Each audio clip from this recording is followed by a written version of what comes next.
if we're not preparing our students or our children with how to use AI, there are other schools and other families and other parents who are.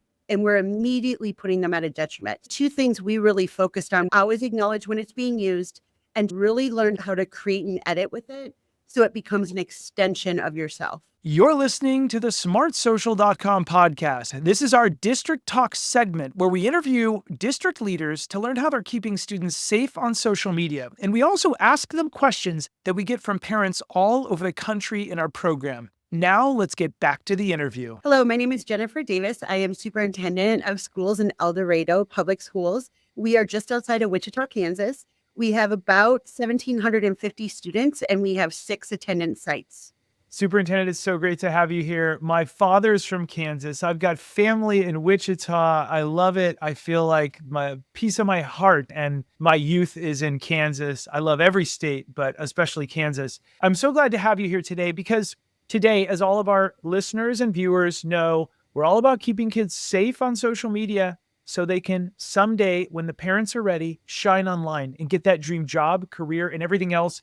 With the device that I'm holding up for all of you listeners, it's an iPhone or an Android. These devices we're giving kids, and we want to make sure they use them as tools to get them to the trajectory of their future and not to waste time. All right, so I've got a lot of questions for you here today, Superintendent. My first question is I want to do a little story time and then I want to get your advice. And I want you to tell me, Superintendent, if I've got it wrong. Please tell me if your community is different, if you're seeing different trends. This is where you give me your insight.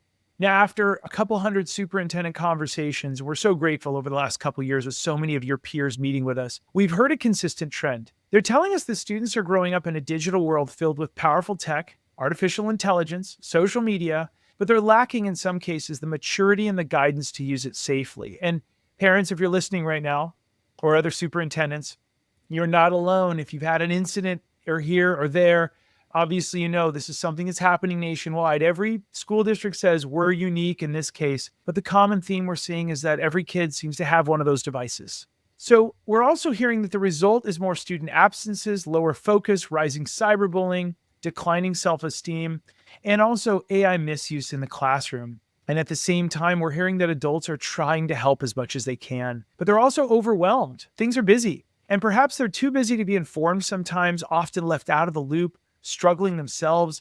But parents are trying to raise good kids in a world where they didn't grow up in, a world where we're hearing that technology is moving faster than safety policies. No matter how hard we try and keep up, these tech companies are faster than all of us. Teens know how to hide apps and online behavior, and also safety lessons usually are coming after a crisis in some cases. Superintendent, I want you to set me straight. Are there any other trends on this topic that you've seen so we can alert other school districts before they see them? I think a lot of what you've touched on, we've experienced. The caveat to this is it's a little different when you think about the generations.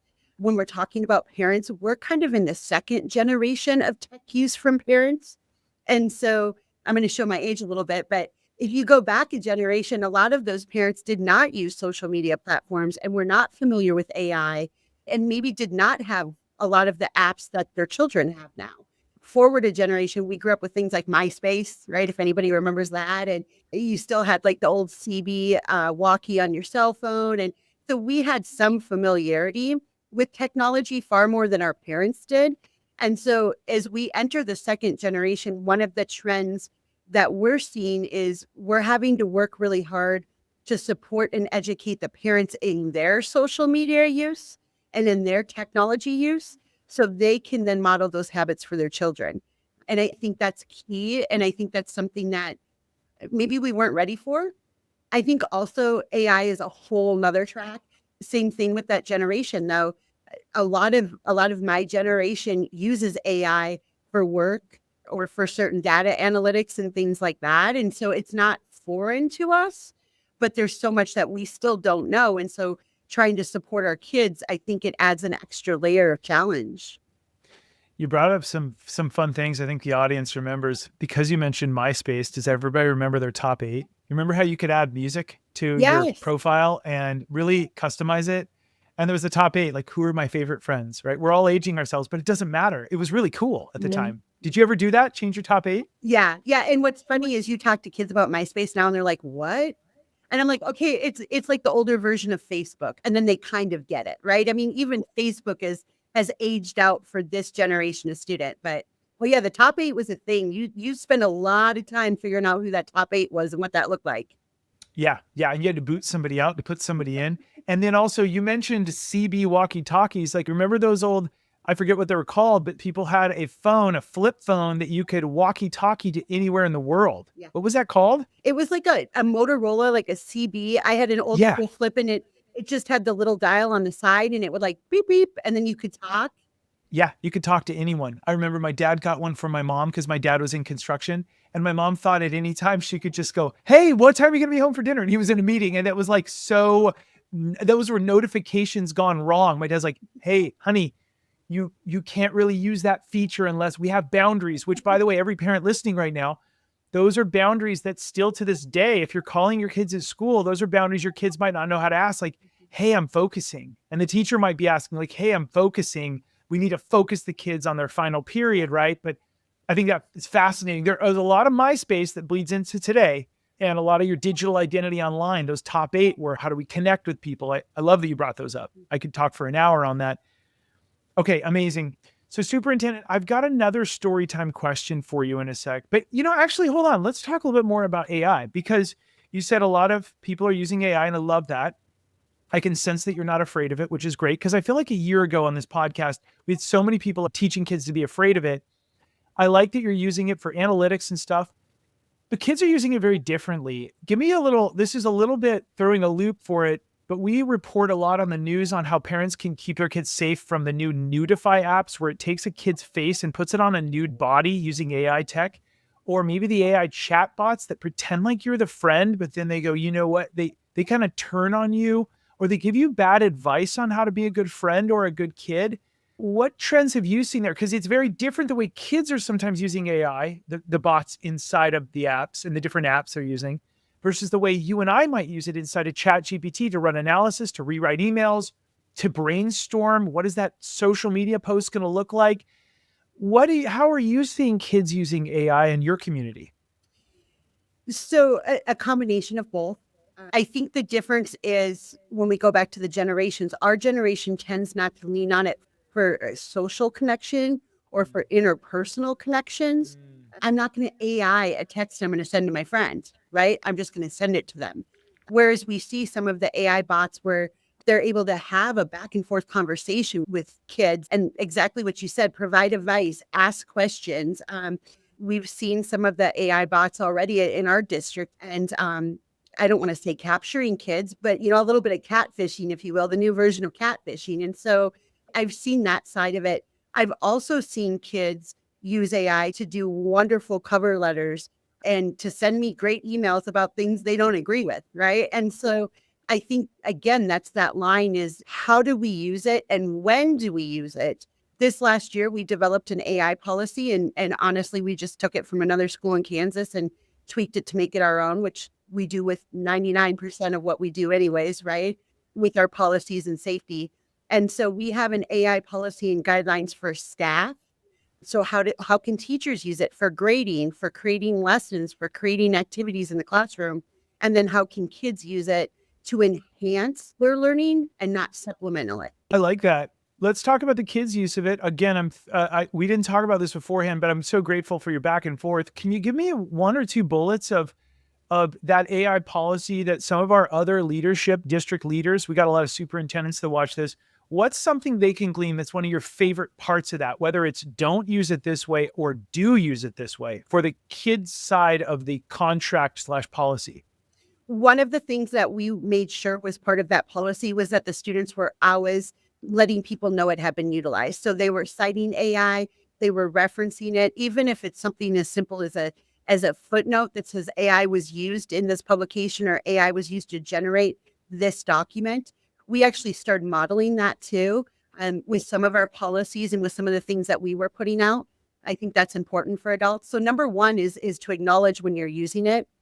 Number two is before I sold my soul to admin, I was an English teacher. And I tell people if I was to go back into the classroom, I wouldn't have kids necessarily write papers anymore. I would have them write snippets and then use AI and learn how to edit and create and modify and apply AI in parts of their paper. And so that's something that we really wanted to make sure our policy did too, was it didn't tell kids don't use it, because you started at the front of this podcast talking about how do we prepare kids for the future and to shine. And if we're not preparing our students or our children with how to use AI, there are other schools and other families and other parents who are, and we're immediately putting them at a detriment. So the two things we really focused on with those policies, and both sides of it, for staff and for students, was to always acknowledge when it's being used and to really learn how to create and edit with it so it becomes an extension of yourself. I love that. And here's what I'm hearing in the industry for all of our listeners. Smart Social isn't technically in the ed space, but we're saving lives nationwide. And we have always been how to use the tools for good and keep your kids safe at the same time, starting with safety and moving. I'm hearing from a lot of companies, parents, and I'm hearing from a lot of parents, a lot of, oh no, AI is going to take my job. Now is that the title of this podcast? In a way, because parents are afraid for their kids' future. Now, parents, I want to just give you a little advice. I'm in a lot of CEO groups. I blend the CEO world of employers and K-12 school districts, and we bridge that gap. And colleges are in the middle and they love it. And as a guest lecturer myself and one of the top social media speakers in the country, I want to tell you that we're hearing that if kids just learn these tools, companies are going to grow. There's not going to be a mass firing and layoff. You can hold me accountable to that, because I'm hearing from some of the biggest ones, and I'm the same. We're not laying off some of our staff. We're actually going to invest. We're going to take our team of 12 and we're going to perform like a team of 24. How exciting. We might even need to add somebody who's at junior level, because I think we can perform even better and do great things. I don't think AI will replace people, but parents, a warning. 20 years ago, if you said, I'm never going to use Microsoft Word or Excel, I'm not going to learn Google Spreadsheets or Google Docs, I'm never going to learn this stuff. Well, someone will replace you, a human that does know how to use that. And that's, I think, the future that everybody might agree with is, if you refuse to use email, unless you're a billionaire with tons of staff that'll do the emailing for you, someone is going to need to email for you. Superintendent, did I get that wrong? What are your predictions for the future? No, I think it's going to make us more productive. And I agree with you. I think it's going to open up spaces for other people to come in and be part of an organization. I know for me, it's allowed me to reroute some of my time and really focus on the things that matter. And, I'm not spending 35 minutes trying to formulate an email. I'm spending 10 minutes, and the other 25 I'm in a classroom with kids. And exactly. I think that's our goal on this pod. How do we get closer to the kids, to listen to their needs, to develop resilient kids for their future? I love that. And that's what AI has opened you up. So you can now put your heart towards that. I love it. Before I get a bunch of emails, I am not an AI expert. Don't start reaching out to me for suggestions. I just think, I think you said it earlier. If you would have asked me a year ago, I would have been nervous about it. I work with some wonderful people who are really, really good at it. And it's really cool. And they've taught us a lot, and they've definitely opened up those doors for us to be more willing to navigate it too. Yeah. And I think for all of our listeners as well, none of us are Snapchat experts, Instagram experts, TikTok, but we're learning that. And every year you ask us, you're like, oh yeah, I know how to repost this and do that and add a collaborator. And we get good at it. Just like on MySpace, the first day you downloaded that, you didn't know what the top 8 was, or how do I add the code to add a song? What do I do? And we all learn that. So I love, if we do this again, Superintendent, you're going to be like, I am really growing my prompt engineering skills, and I throw more at it than I've never, so I love that. Parents, I don't want you to be intimidated by it. But parents, we're going to get back to our guest expert here in just a second, the superintendent. Parents are also asking us this question. Josh, let's go back to the safety side. Josh, I got questions about how to keep kiddos safe. What advice, Josh, would you give a student to help them recognize some of the red flags of a dangerous stranger online? What you're seeing, parents, right now is from one of our world famous parent night events. We do 50 of these a year, weekly for school districts. Let's hear from a real student about how she might help a friend recognize red flags. Parents, I want you to see that kids can teach kids, and kids have a bunch of tips. This is one of our teen interns in school districts across the country who contributes to our program. If I had a friend talking online to a stranger, I think that I would feel a little bit uncomfortable with the whole situation. I would advise against it because so many indirect issues can come from that, and it could cause something to be worse than if they had just unadded them in the first place. Some red flags that I would have to advise them to cut it off with this person or to stop engaging would be if the person starts to get very involved in their personal life and they seem to be very intrigued in what's going on with them and wanting to know all little details about what they do and who they are, and just very personal details and things that you wouldn't normally share with a stranger in real life. If they're very persistent and constantly wanting to talk to my friend or constantly trying to be involved in their life or wanting to speak to them, I feel like that's kind of a red flag. Another thing would be if they ask them to ever meet them anywhere in person right from the start, if they feel a sense of being uncomfortable or their intuition is just saying it's wrong, or if my intuition is saying something feels wrong with this, then I think that's a major red flag. Okay, parents, remember we have weekly live parent events and replays. Gone are the days of me flying to Wichita, Kansas, or New York, Long Island. I love all of you. And doing a parent night event, and only 20 of you can show up. We now have hundreds, if not thousands, of people come weekly on a Tuesday or Thursday night. If you miss it, by the way, there's a replay in your inbox. We have real teens teaching the program alongside me as the moderator and the helper and all this stuff. We have psychologists, therapists, counselors in there as well. It's phenomenal. You get a world-class event in 45 minutes with giveaways. We're giving away at the time of this video, but don't hold me accountable. Every week, we either give away a Kindle to one lucky family or a Bluetooth speaker or a 3D printer. We want to promote STEM education. In addition, we've got a premium parent newsletter. Here's what's happening in New York that's going very, very right. Parents, you got to come to the events, and this is what we want to do to increase parent engagement by 10x. You are the one that needs to decide whether it's too much screen time or just right. But parents and teachers know when it comes to teenagers and social media, that's easier said than done. So in an effort to protect students from the dangers of being chronically online, schools are doing something you might not expect: asking parents to get online too. It makes an awareness to parents and students. It also gives them an understanding of some of the warning signs. That's just one reason why Deron Wilson, an executive director of school engagement, says his district uses the app Smart Social. It's an online app designed to educate parents and students on how to avoid strangers and dangerous situations online. Kind of like, I want to say, a trap.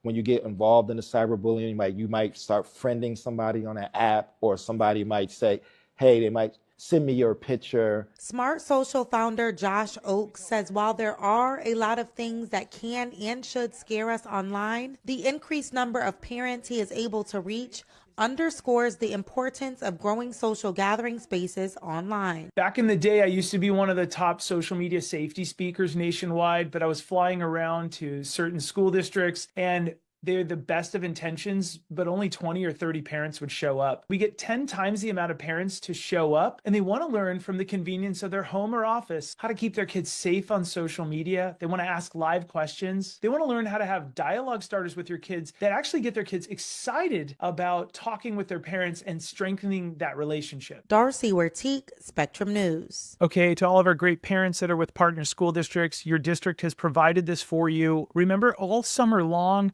we've got a ton of motivation, 7 steps to ignite your teen's motivation. If you come to this, it's our summer streaming series. Bring your kids. There's giveaways. It's world class. It's taught by 2 of our incredible moms here at the program at Smart Social. We've also got a summer Shine Online program. This is my trademark. It's a part of my book.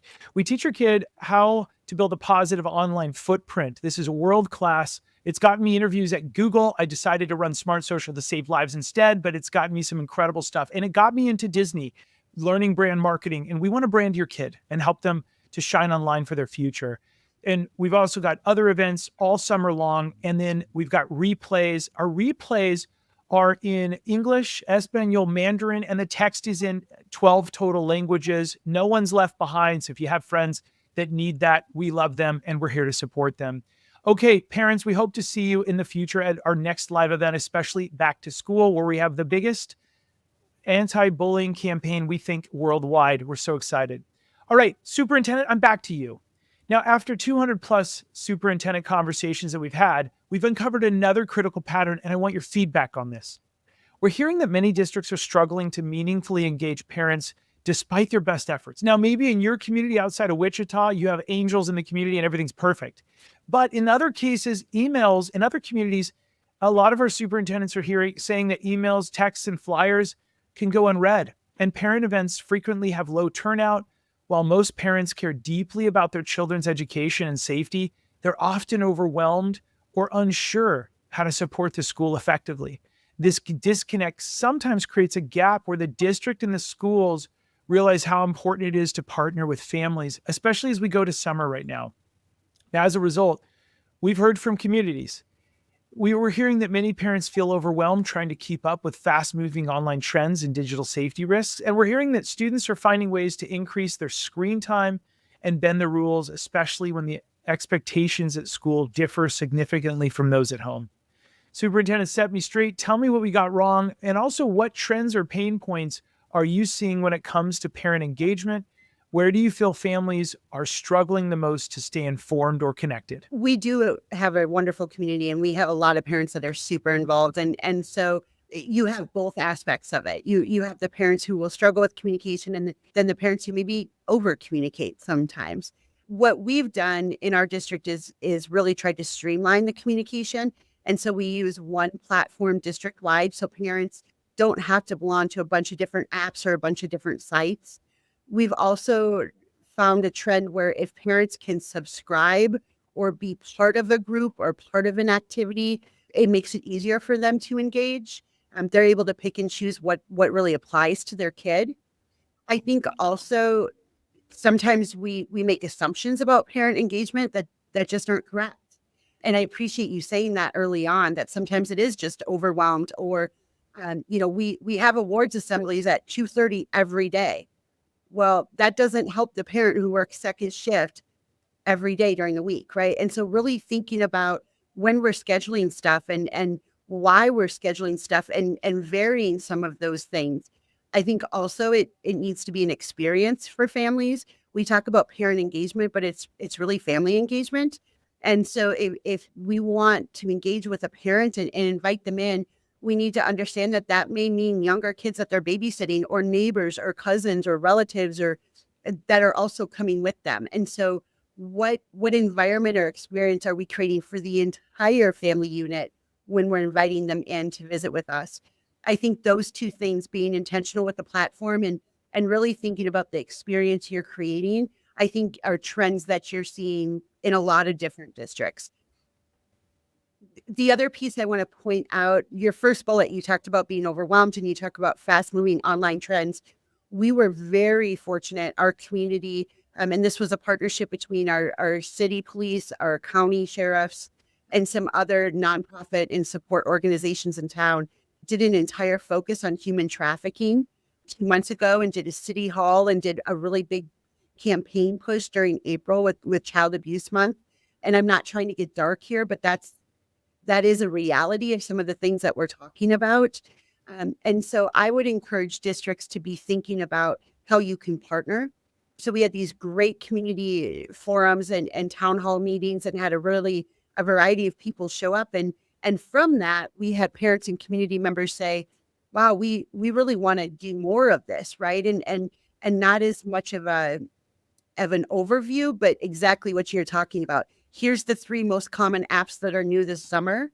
Bring your kid, bring their phone. Let's sit down, let's look at them, and let's really talk about them. And so we're actually organizing one of those events in the summer and partnering with our local police and our local sheriff's department and our district SRO officers to do that.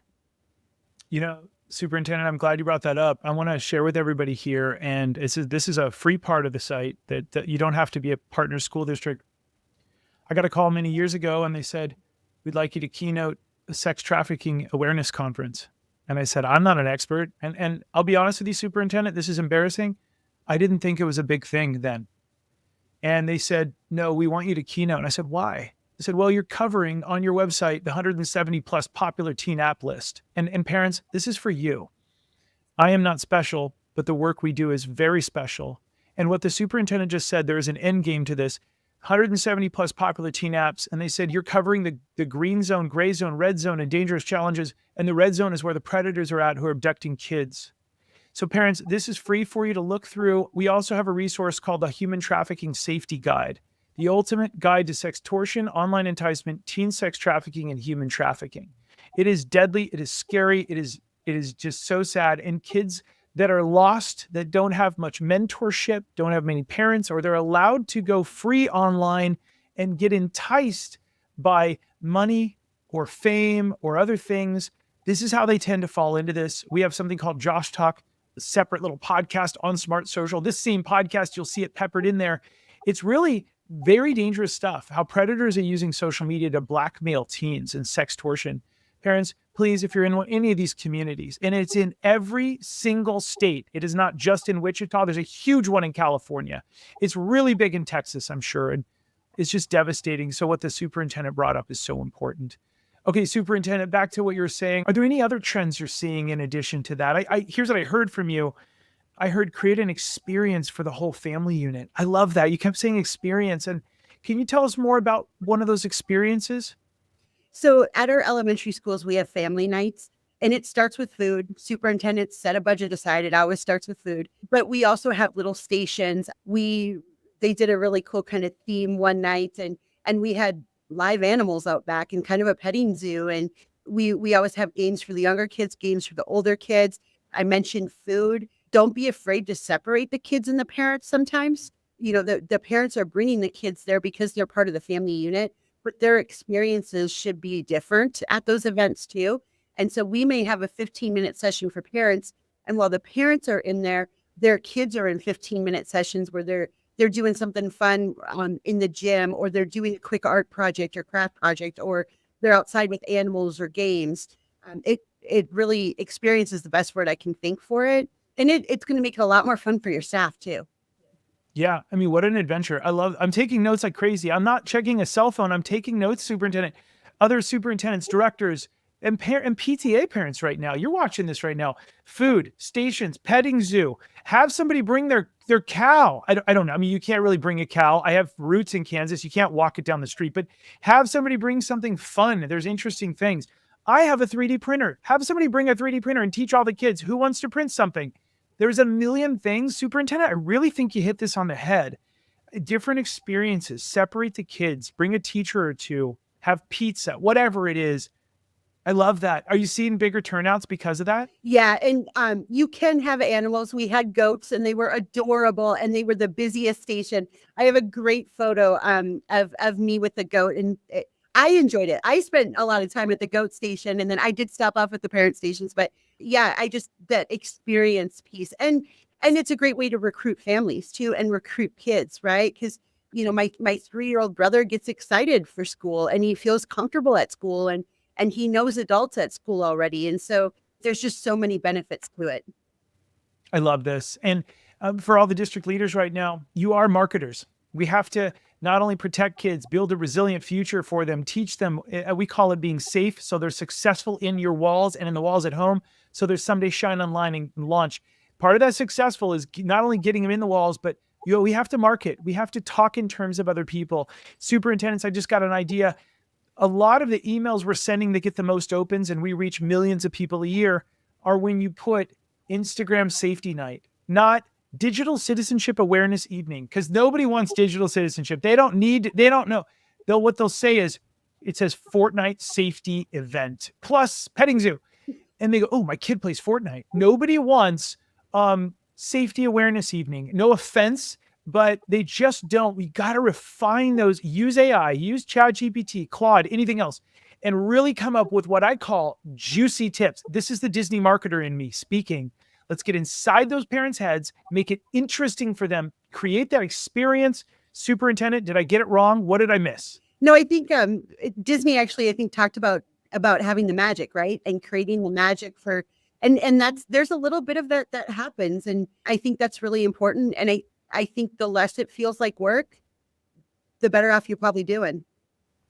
I love it. Superintendent, this has been a blast. Thank you to all the parents coming in. Superintendent, thank you for your time today. I appreciate this. I love that I was able to listen to you, and we're gonna be visiting those top apps for sure. That's a great resource for parents. Well, thank you so much for your time here today. For all the parents watching here today, I'm trying to find a copy of it, but I want to remind you that everything you do online is seen by your kids whenever possible. Do your best to try and keep it light, bright, and polite. Not only are your kids seeing it, you're modeling it, but other parents are modeling it. And we want to take good care of those school districts and parents. We want to teach your kids how to be resilient in the future so they can shine online. I'm Josh Oakes, the host of the Smart Social podcast. We love you here at Smart Social. We are your cheerleaders. I have these imaginary pom-poms rooting for you if your kids ever dislike you because you took a device away, because you wanted their screen time to be reduced, and you wanted the 25-year-old version of your child to be more mature someday and better with people. We're rooting for you. We want you to have that managed screen time so that you can come together as a family. We'll see all of you on the next episode. Have a great rest of the day. Take care.